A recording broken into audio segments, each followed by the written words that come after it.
So welcome back. इसमें हम बात करेंगे स्ट्रक्चर एंड फंक्शन के बारे में, क्योंकि प्रीवियस वीडियो में हमने बात करी थी introduction, discovery, occurrence, number, size, shape के बारे में। अब स्ट्रक्चर, फंक्शन और बायोजेनेसिस, इन 3 पॉइंट्स पर हमने यहाँ पे डिस्कस करना है। तो सबसे पहले बेटा स्ट्रक्चर, मैं इसको बनाता हूँ थोड़ा।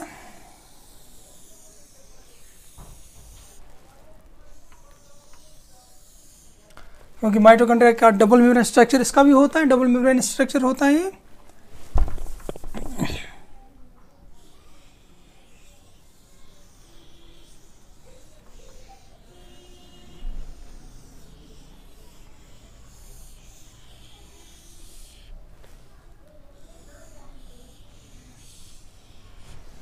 ऐसे ले लें, ओके। तो अच्छा तो नहीं बनाया मैंने, आपसे अच्छा बना सकते हो। Okay, this is outer membrane over here, right?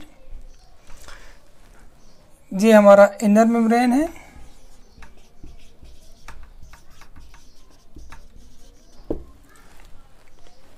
and there is a space between outer and inner membrane.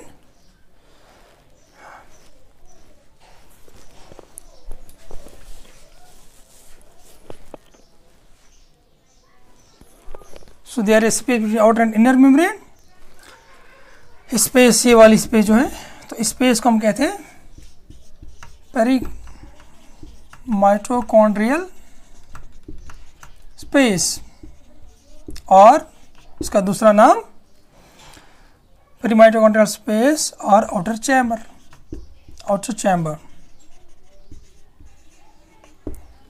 और इसका नाम है inter membrane space. So perimitochondrial space, outer membrane, outer chamber और intermembrane space. ओके, तो फिर ये वाला जो है इनर मेम्ब्रेन की इनसाइड से जो स्पेस है, इसको हम कहते हैं इनर चैम्बर, राइट। और इसमें बेटा सबस्टेंस होता है, ग्राउंड सबस्टेंस जो यहाँ पे प्रेजेंट होता है, and the ground substance is called matrix. अब चलिए हम एक एक करके इनको डिस्कस करते हैं।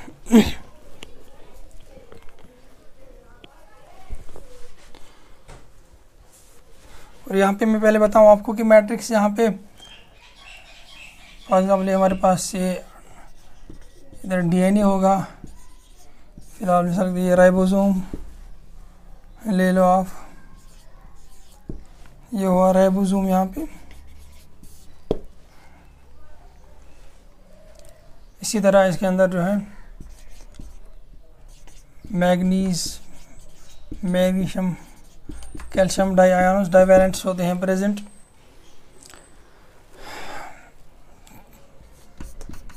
राइबोफ्लाविन भी होता है, वो एक एक करके भी डिस्कस करेंगे जब हम इसको एक एक करके बेटा लेते हैं। फिलहाल मुझे रब करना पड़ेगा क्योंकि मेरे पास जगह ज़्यादा नहीं है सारी चीज़ों को एक साथ लेने की।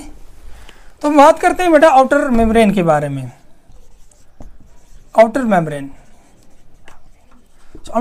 होता है, it's actually 60 to 75 angstrom thick, okay. उसके बाद दूसरा पॉइंट हम यहाँ पर बताएंगे आपको कि इट इज हाईली परमेएबल, किसी चीज को भी परमिट करता है, एक्सचेंज आसानी से करता है। इट कैरीज, हाईली परमेएबल क्यों होता है? Because of porins, large amount of porin, यानी चैनल प्रोटीन में ज़्यादा होते हैं, लार्ज अमाउंट में। हाउएवर जो कैरियर प्रोटीन्स होते हैं, कैरियर प्रोटीन्स में बहुत कम होते हैं। कैरियर प्रोटीन्स लेस अमाउंट में होते हैं। तो आगे बढ़ने से पहले मैं आपको थोड़ा सा बताऊं बेटा, पोरिन्स और कैरियर प्रोटीन के अंदर क्या डिफरेंस है। ये हमारे पास पोरिन्स हुए, यहाँ चैनल प्रोटीन को हम कहते हैं, यहाँ से कैरियर प्रोटीन। तो एक डिफरेंस तो ये है कि जो पोरिन्स होते हैं इनका गेट हमेशा खुला ही रहता है, यानी ये हमेशा ओपन ही रहते हैं। ये दोनों चूँकि प्रोटीन्स है और प्लाज्मा मेम्ब्रेन में होते हैं, इनके through exchange of molecules ions होता है।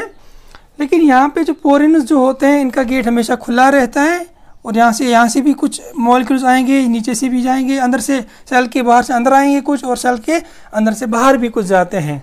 हाउएवर अगर हम बात करते हैं कैरियर प्रोटीन की, कैरियर प्रोटीन में ऐसा नहीं होता है, बल्कि कैरियर पॉइंट में बाइंडिंग हो जाती है। कुछ रिसेप्टर्स होते हैं प्रेजेंट, यहाँ पे कैरियर प्रोटीन में रिसेप्टर्स होते हैं, मॉलिक्यूल्स आयन्स, यानी आयन्स जो होते हैं वो इनके रिसेप्टर्स के साथ बाइंड हो जाते हैं, फिर वो पास हो जाते हैं। और वो टू वे ट्रैफिक अलाउ नहीं करता है, बल्कि अगर वो एक साइड से अगर खुला है तो वो दूसरी साइड से बंद रहेगा, और दूसरे साइड से खुल जाते हैं तो ऊपर से बंद रहेगा, यानी अपनी चेन शेप करता है।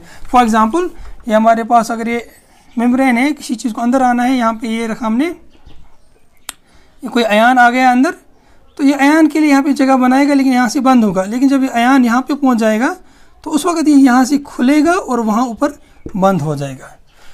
तो ये जो पोरिन्स होते हैं they are facilitating permeability, high permeability. However जो कैरियर प्रोटीन्स होते हैं they are facilitating selective permeability. क्योंकि यहाँ पे कैरियर प्रोटीन्स के अंदर रिसेप्टर्स होते हैं, यहाँ पे कोई रिसेप्टर नहीं होता, यहाँ गेट खुला होता है, यहाँ गेट एक साइड से बंद एक साइड से खुला, और यहाँ पे ऊपर से नीचे, नीचे से ऊपर टू वे ट्रैफिक चलता है, यहाँ से एक ही साइड से ट्रैफिक चलेगा। और तीसरा पॉइंट यहाँ पे जो होता है, अब कॉन्फ़िगरेशन चेंज हो जाती है कैरियर प्रोटीन की। तो जैसे अगर ऊपर से कोई मॉलिक्यूल आया तो ये खुला, नीचे से बंद हो गया, फिर ये मॉलिक्यूल यहाँ पहुँचता है तो यहाँ से खुल जाता है। तो यहाँ से इसी तरह हम आगे बढ़ते हैं।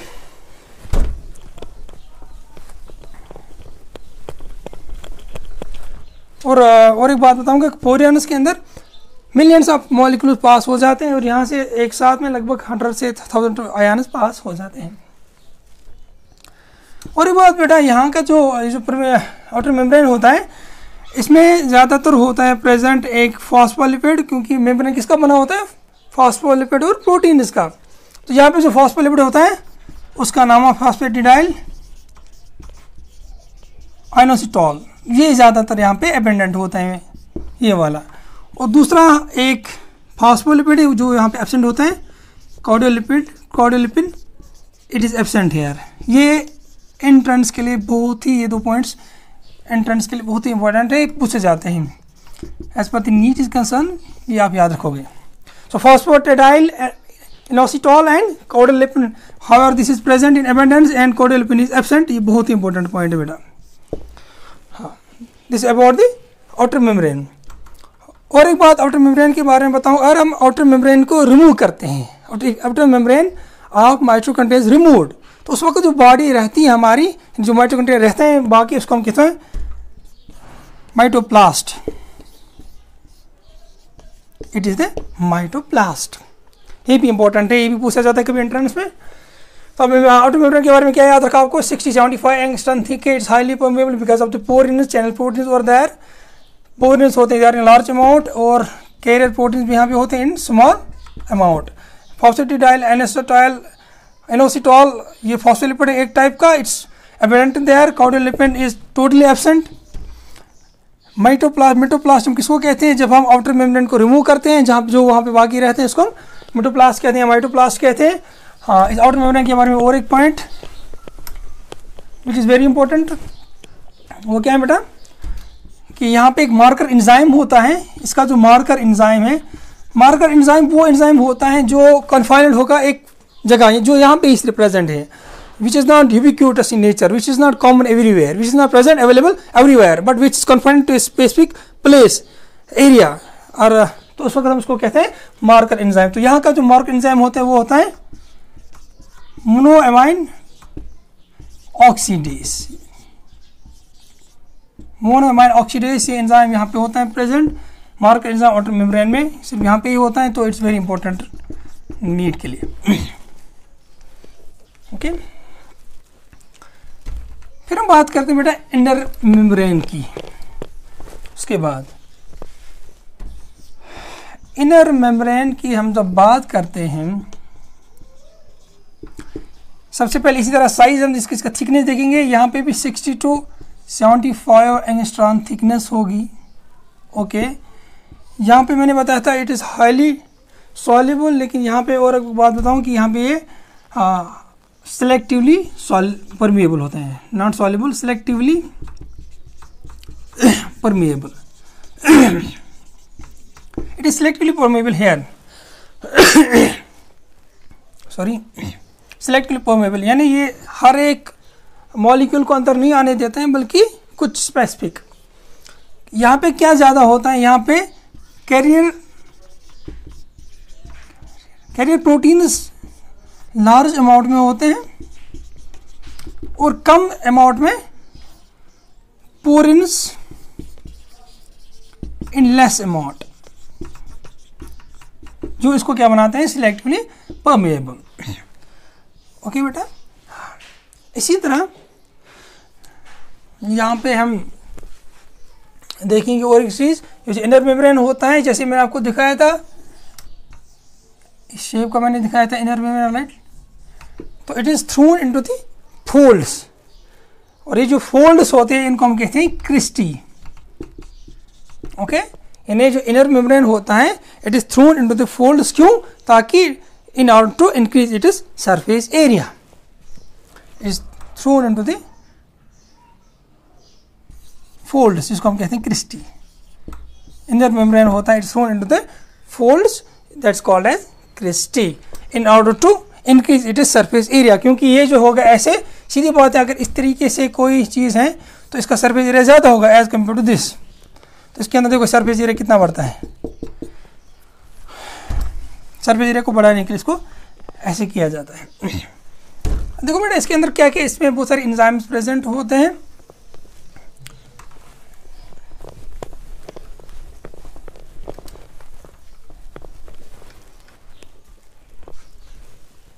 इसमें क्या कौन कौन से एंजाइम्स होते हैं प्रेजेंट इनर मेम्ब्रेन में? इसमें एंजाइम्स होते हैं प्रेजेंट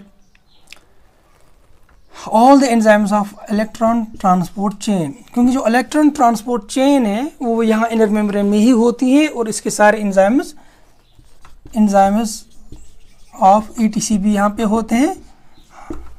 और एक एंजाइम होता है बेटा यहाँ पे प्रेजेंट, सक्सिनेट डिहाइड्रोजिनेस। ये जो सक्सिनेट डिहाइड्रोजिनेस है ये कभी पूछा जाएगा एंट्रेंस में, क्योंकि ये वाला जो एंजाइम है ये क्रेब्स साइकिल का एंजाइम है। क्रेब्स साइकिल यानी जहाँ जिस साइकिल से फिर एटीपी असल में बनता है, ये उसका एंजाइम है। इसके बाकी एंजाइम्स इनर चैम्बर में होते हैं प्रेजेंट, मैट्रिक्स में प्रेजेंट होते हैं, लेकिन इनका एक एंजाइम यहाँ पे प्रेजेंट होता है इनर मेम्ब्रेन में, उसको हम कहते हैं सक्सिनेट डिहाइड्रोजिनेस। ये एक एक्सेप्शन है, because all other enzymes of Krebs cycle they are present कहाँ पे, they are present in the matrix और इनर चैम्बर। अभी हम वो भी देख लेंगे। और यहाँ पे और एक एंजाइम होता है cognitive fatty acid acyl transferase. ये फैटी एसिड सिंथेसिस के लिए एक एंजाइम यहाँ पे होता है, ये भी बहुत इंपॉर्टेंट है। तो ये दो चीज़ें नीट के लिए बहुत ही महत्वपूर्ण है, तो very important as far as your NEET is concern. Cognitive fatty acid acyl transferase. Okay, लेकिन यहाँ पे जो मार्कर एंजाइम होता है, यानी इनर मेम्ब्रेन की अभी बात चल रही है, यहाँ पे जो मार्कर एंजाइम होता है वो कौन होता है बेटा, दैट इज, वो याद रखोगे, साइटोक्रोम ऑक्सीडेज। ये मार्कर एंजाइम यहाँ पे होता है, ये भी बहुत ही इंपॉर्टेंट है बेटा, इसको याद रखो, भूलना नहीं। और इंपॉर्टेंट चीज़ें यहाँ पे होती हैं, इंपॉर्टेंट कुछ स्ट्रक्चर होता है, लॉलीपॉप स्ट्रक्चर यहाँ पे इंपॉर्टेंट, दैट्स ऑक्सीजोम्स, जहाँ पे असल में एटीपी फॉर्मेशन होती है। तो इनर मेम्ब्रेन में होती है प्रेजेंट बेटा ऑक्सीजोम्स। ऑक्सीजोम्स प्रेजेंट होते हैं, ऑक्सीजोम्स यहाँ पे प्रेजेंट होते हैं इसी इनर मेम्ब्रेन में, जो असल में एटीपी फॉर्मेशन करते हैं। और कितने होते हैं? 10⁴ to 10⁵, that means 10,000 to 1,00,000 oxysomes present होते हैं एक माइटोकॉन्ड्रिया में। अब हम देखते हैं कि जो ऑक्सीजोम्स, क्योंकि इनका दूसरा नाम क्या है बेटा, ऑक्सीजोम्स का नाम F0 F1 particle,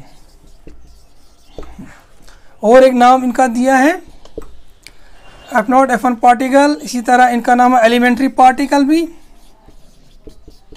elementary particle, क्योंकि बेसिक पार्टिकल होते हैं, एलिमेंट्री होते हैं कि जो एटीपी प्रोडक्शन करते हैं। और भी इसके कुछ नाम हैं, आगे बढ़ते हैं। यहाँ पे ऑक्सीजोम्स की बात चल रही है बेटा, ऑक्सीजोम्स का और एक नाम भी है, इसको हम कहते हैं रैकर्स पार्टिकल भी। रैकर्स पार्टिकल इसलिए कहते हैं क्योंकि ये टेबल टेंस का जो रैकर होते हैं, जो मतलब टेबल बैट जिसको हम कहेंगे रैकर, ये उसी शेप के होते हैं, बैट शेप्ड, तो इसलिए हम उसको उस बैट को हम कहते हैं रैकर। उसको टेबल टेंस का जो बैट होता है बेटा, उसको हम रैकर कहते हैं, बैट यहाँ नहीं कहते हैं, तो उस सॉरी रैकेट कहते हैं उसको हम रैकेट कहते हैं। और यहाँ पे इसको इसलिए हम इनको कहते हैं रैकर्स पार्टिकल भी। और एक नाम है फर्नांडिस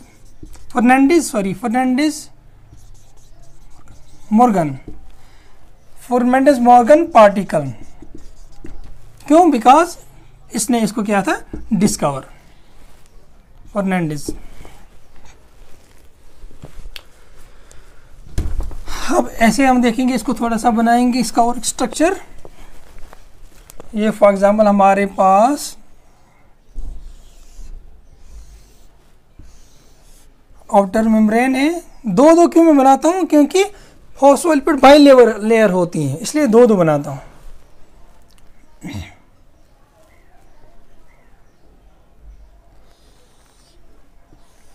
अब देखो बेटा,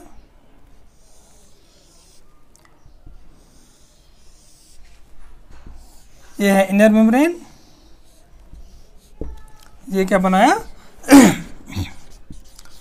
आउटर मेम्ब्रेन, और ये क्या बनाया मैंने इनर मेम्ब्रेन।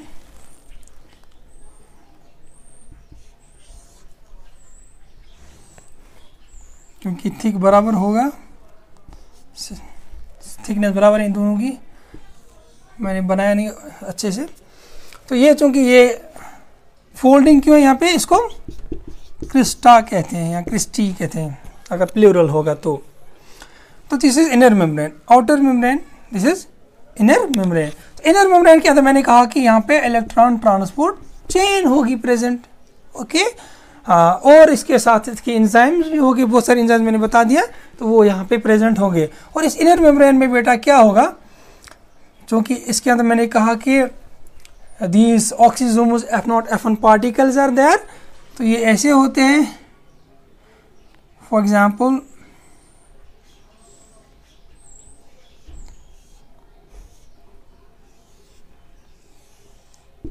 ये बनाया मैंने F0 F1 पार्टिकल, एक ऑक्सीजोम मैंने बनाया। अगर हम इसको ऐसे बनाते हैं यहाँ पे ऑक्सीजोम को, इसके 3 पार्ट्स होते हैं।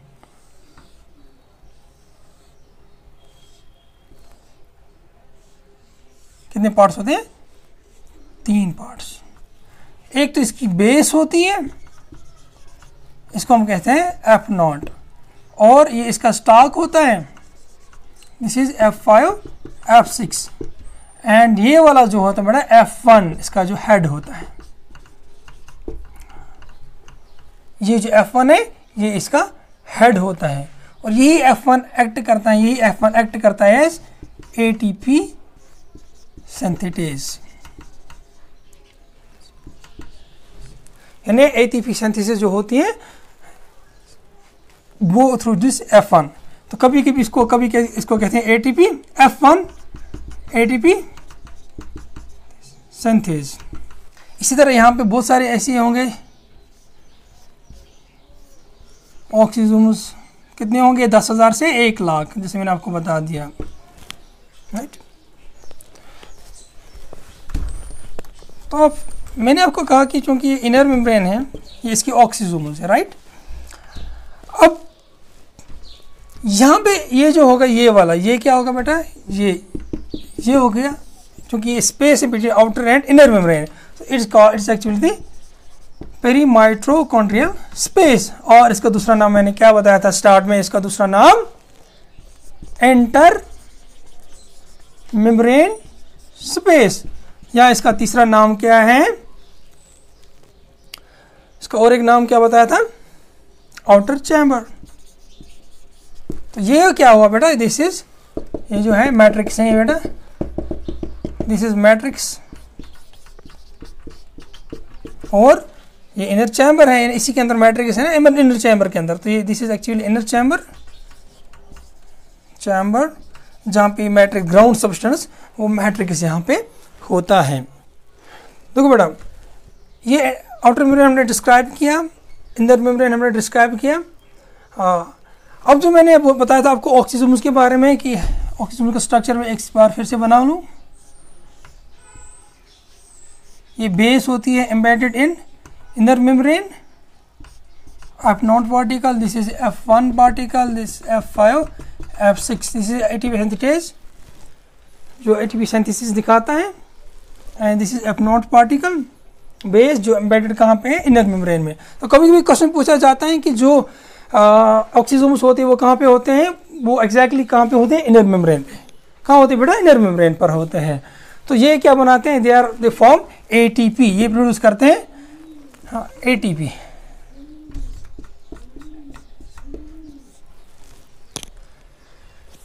They produce ATP। किससे ATP बनाते हैं, ADP, adenosine diphosphate plus inorganic phosphate मिलता है, और ये क्या बनाता है, ATP। क्या बनाता है बेटा, हाँ, फॉर्म्स ATP। और मैं आपको एक इंफॉर्मेशन जरूरी बताता हूँ यहाँ आपकी नीड के एतबार से, कि जो ATP होता है एडेनोसिन ट्राइफॉस्फेट, 3 फॉस्फेट ग्रुप होते हैं इसमें, राइबोस शुगर होता है और एडेनिन नाइट्रोजनस बेस होती हैं। तो ये जब ब्रेक डाउन हो जाते हैं, देखो इसमें कितनी एनर्जी होती है, ADP बनाता है जब ये ब्रेक डाउन हो जाएगा, प्लस इनऑर्गेनिक फॉस्फेट, ये कभी पूछा जाता है ये कौन सा फॉस्फेट है, इनऑर्गेनिक फॉस्फेट होता है PI, इनऑर्गेनिक फॉस्फेट, ये पूछा जाता है एंट्रेंस में। और एनर्जी कितनी निकलती है बेटा, बहुत ही इंपॉर्टेंट है, 7300 calories of energy is released, इतनी ज़्यादा एनर्जी रिलीज होती है। अब देखो कि ATP में फिर कितनी एनर्जी स्टोर रहती है, बहुत सारी एनर्जी, ढेर सारी एनर्जी इसमें स्टोर रहती है। और ना जो नॉर्मल जो कोई बॉन्ड ब्रेक होता है उसमें 300 कैलोरीज ऑफ एनर्जी रिलीज हो जाती है, लेकिन यहाँ पे 7300 कैलोरीज रिलीज हो जाती हैं। और ये बेटा आपका पॉइंट बनता है नीट के लिए, बहुत ही इंपॉर्टेंट पॉइंट, यूजुअली आपको आम बुक्स में मिलेगा ही नहीं। तो this was about the oxysomes, is actually the outer chamber, right.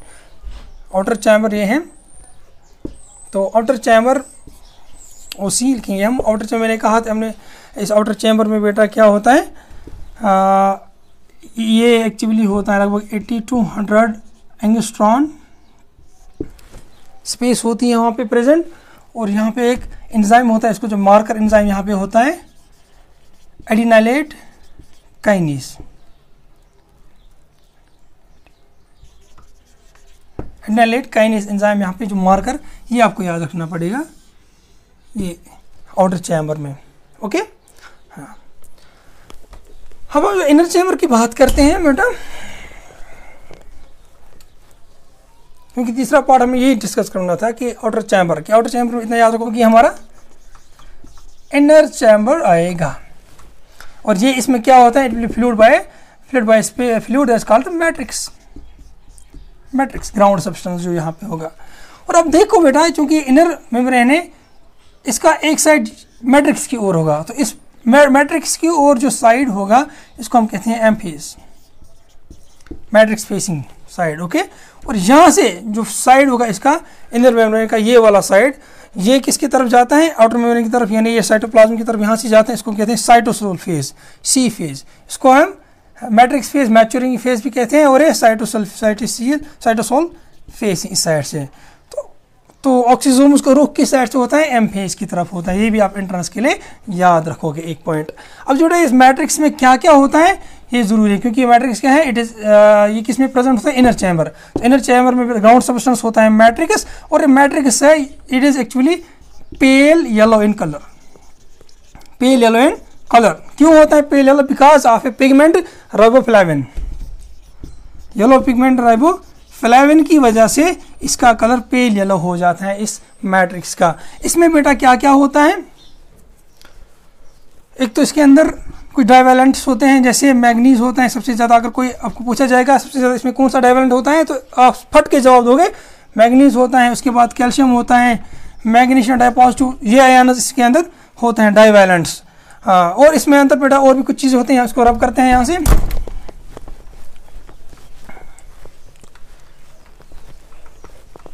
क्योंकि हम डिस्क्राइब क्या कर रहे हैं, इनर चैम्बर को। We are describing inner chamber. मैंने कहा मैट्रिक्स होता है, पहले ये लो इतना डिस्कस किया। इसी तरह डाइवेलेंट्स कुछ होते हैं, डाइवेलेंट्स वो भी बताया आपको। और इसमें हाँ few copies 1 to 6 copies of about 1 to 6 copy या 2 to 6 किसी जगह लिखा है, या few copies of circular DNA होता है। सर्कुलर डीएनए होता है यहाँ पे, सर्कुलर डीएनए, जैसे प्रोकैरियोटिक सेल में था। सर्कुलर डीएनए नेकेड डीएनए होता है, it is circular naked circular DNA. Naked मतलब क्या है, इसके कपड़े नहीं लगा के भाई। नेकेड मतलब इसको it's not associated with histone proteins, no histone proteins. ये आप बेटा याद रखोगे, this very important term. Naked circular DNA होता है, नो हिस्टोन प्रोटीन्स। 1 से 6 कापियाँ होती हैं, कहीं लिखा है कि few copies are present there. और इसके अंदर राइबोसोम भी होता है प्रेजेंट, क्योंकि प्रोटीन कौन बनाएगा, राइबोसोम भी बनाएंगे प्रोटीन। और जो राइबोसोम होता है दैट्स एक्चुअली 70S, यानी प्रोकैरियोटिक राइबोसोम होता है। कौन सा होता है, प्रोकैरियोटिक राइबोसोम होता है प्रेजेंट 70S राइबोसोम होता है। लेकिन अगर मेमेलियन माइटोकॉन्ड्रिया की बात करें, मेमेलियन माइटोकॉन्ड्रिया जब हम बात करते हैं वहाँ पे 55S होता है राइबोसोम। ये बेटा इंट्रेंस पॉइंट है, पूछा जाता है क्योंकि एक्सेप्शनल पॉइंट है, ये आप याद रखो 55S। और इसके 2 सब यूनिट्स होते हैं, 35S और 25S। ये बहुत ज़रूरी है। और मैं बताऊँ आपको कि और एक पॉइंट इसी के साथ याद आया मुझे, फंजाई के अंदर 77S राइबोसोम होता है उसके माइटोकॉन्ड्रिया के अंदर, सॉरी नॉट माइटोकॉन्ड्रिया बल्कि फंजाई के अंदर।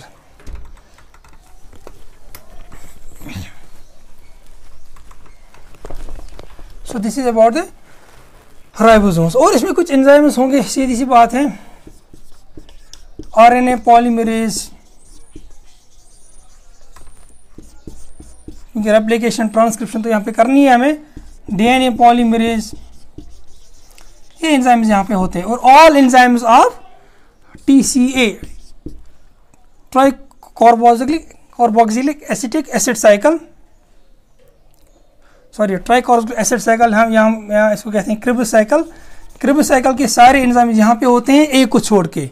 एक मैंने पहले बताया कहाँ पे होता है, याद करो, हाँ इनर मेम्ब्रेन पर। सक्सिनेट डिहाइड्रोजिनेज जो कहाँ पे प्रेजेंट होता है, इनर मेम्ब्रेन पर। बाकी सारे क्रिब्स साइकिल के एंजाइम्स यहाँ पे मैट्रिक्स में ही प्रेजेंट होते हैं, इसी इनर चैम्बर में प्रेजेंट होते हैं। ऑल एंजाइम्स, किसके ऑल एंजाइम्स, क्रिब्स साइकिल के लिए। हाँ। उसका जो मार्कर एंजाइम होता है जो यहाँ पे इसी प्रेजेंट होता है, that is malate dehydrogenase. Malate dehydrogenase. So this is all about the structure of this mitochondria. अब हम बात करते हैं बेटा इसकी फंक्शन बिल्कुल आसान है। पहली फंक्शन इनकी सेलुलर रेस्पिरेशन की, यहाँ पे रेस्पिरेशन होती है सेल की, ऑक्सीडेशन ऑफ फूड हो जाता है जिसका सेलुलर रेस्पिरेशन, और एटीपी बन जाता है, एटीपी फॉर्मेशन हो जाती है, एटीपी प्रोडक्शन। हाँ okay, energy stored in ATP. दूसरा यहाँ पे थर्मियोजेनेसिस, दैट मीन्स हीट प्रोडक्शन। असल जब ऑक्सीडेशन फूड हो जाता है उसमें से सिर्फ 45% जो एनर्जी है दैट स्टोर्ड इन ATPase, बाकी जो rest of energy that is lost as heat. तो हीट बॉडी के अंदर रहती है, वार्म ब्लड्स के अंदर जो है हीट जो रखती हैं हीट अप, तो वो बिकॉज ऑफ दिस थर्मियोजेनेसिस। इस तरह मेटलोजेनेसिस यानी योग फॉर्मेशन, जो oocytes के अंदर OA के अंदर जो योग बनता है वो because of this because of the mitochondria. Mitochondria योग प्रोटीन्स को एक्यूमुलेट करते हैं ताकि उसको फिर योग प्लेटलेट्स में उनको तब्दील करते हैं, योग बन जाता है। तो निबंकन, स्पर्म का जो मिडल पीस होता है बेटा, middle piece of the sperm, वहाँ पे 20 से 24 माइटोकॉन्ड्रिया होते हैं, वो वहाँ पे स्पाइरली शेपर्ड होते हैं और वो वहाँ पे एनर्जी प्रोडक्शन करते हैं और उसको हम कहते हैं वहाँ पे निबंकन। तो ये कहाँ पे होता है? जब during the maturation of the sperm. इस तरह accumulation of calcium and phosphate, जैसे कुछ बून सेल्स ऑस्टियोब्लास्ट्स, इन सेल्स के अंदर इनके जो माइटोकॉन्ड्रिया जिनका जो होता है वो एक्यूमुलेट करते हैं कैल्शियम फॉस्फेट को। ओके, इस तरह बेटा साइटोप्लाज्मिक इनहेरिटेंस। थोड़ी साइटोप्लाज्मिक इनहेरिटेंस ये मैं आपको थोड़ा सा बताऊं, चूँकि माइटोकॉन्ड्रिया के अंदर भी अपना एक DNA होता है, उसके ऊपर भी कुछ जीन्स होते हैं, और जब स्पर्म और वो मिलता है, स्पर्म एंड जब एग मिल जाता है, तो चूँकि स्पर्म का सिर्फ न्यूक्लियस अंदर चला जाता है, लेकिन ये जो एग होता है इसका साइटोप्लाज्म जाता है, और इस साइटोप्लाज्म के अंदर माइटोकॉन्ड्रिया भी होता है, तो इसका माइटोकॉन्ड्रिया भी जाता है। तो इसके अंदर जो जीन्स होंगे, यानी इस माइटोकॉन्ड्रिया के अंदर जो DNA होगा तो वो भी ट्रांसफ़र हो जाएगा। तो हमेशा इसलिए इसको कहते हैं साइटोप्लाज्मिक इनहेरिटेंस, कि जो जीन्स यहाँ पे थी, जो DNA यहाँ पे है, जो जीन्स यहाँ पे प्रेजेंट है, वो इनहेरिट हो जाएंगे थ्रू दिस साइटोप्लाज्म, जो कहाँ से आया? एग से।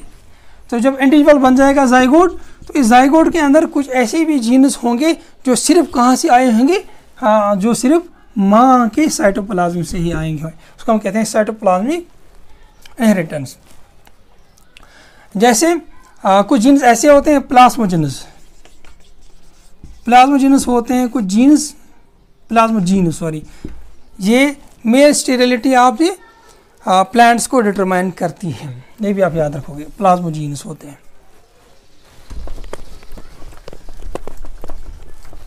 साइटोप्लाज्मिक इनहेरिटेंस को हम कभी कहते हैं मैटरनल इनहेरिटेंस भी। तो this was about the functions of the mitochondria. और कुछ ऑथर्स लिखते हैं कि there are some more functions, apoptosis, cell death में ये रोल प्ले करता है, इसी तरह सेल डिफरेंशिएशन में रोल प्ले करता है, वो भी किसी ऑथर ने ये भी मेंशन किया है। फिर हम लास्ट पॉइंट इसके बारे में, बायोजेनेसिस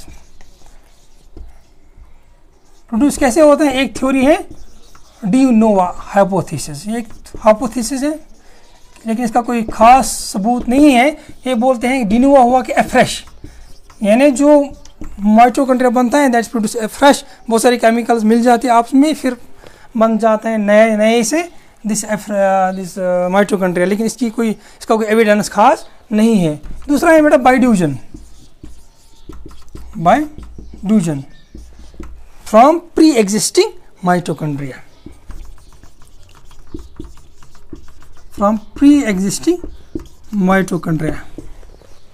बाइड्यूजन, ये जो ऑलरेडी माइटोकॉन्ड्रिया उसने डिवीजन किया, और यहाँ और बताते हैं कि 5 से 7 दिन के अंदर माइटोकॉन्ड्रिया पूरा रेप्लिकेट हो जाता, डिवाइड हो जाता है और दूसरा माइटोकॉन्ड्रिया बनाता है। और तीसरा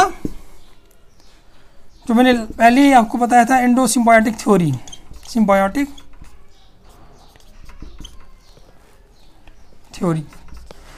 तो इस एंडोसिम्बायोटिक थ्योरी या सिम्बायोटिक थ्योरी के अंदर मैंने बताया था आपको पहले ही, आल्टमैन और शिम्पर ने क्या बताया कि एक यूकैरियोटिक सेल थी, उसने इनगल्फ किया प्रोकैरियोटिक सेल को, और ये प्रोकैरियोटिक सेल इसको न्यूट्रिएंट्स मिलते थे यूकैरियोटिक सेल से, और जो यूकैरियोटिक सेल थी उसको क्या फ़ायदा था प्रोकैरियोटिक सेल से, कि उसको ये फ़ायदा कि जो प्रोकैरियोटिक सेल थी ये एनर्जी प्रोड्यूस करती थी, फिर आगे चल के यही पे कन्वर्ट हुई, यही फिर माइटोकॉन्ड्रिया बन गया एवोल्यूशन के दौरान। ये भी एक थ्योरी है कि endosymbiotic theory of the origin of this mitochondria. Okay, I think this is more than sufficient.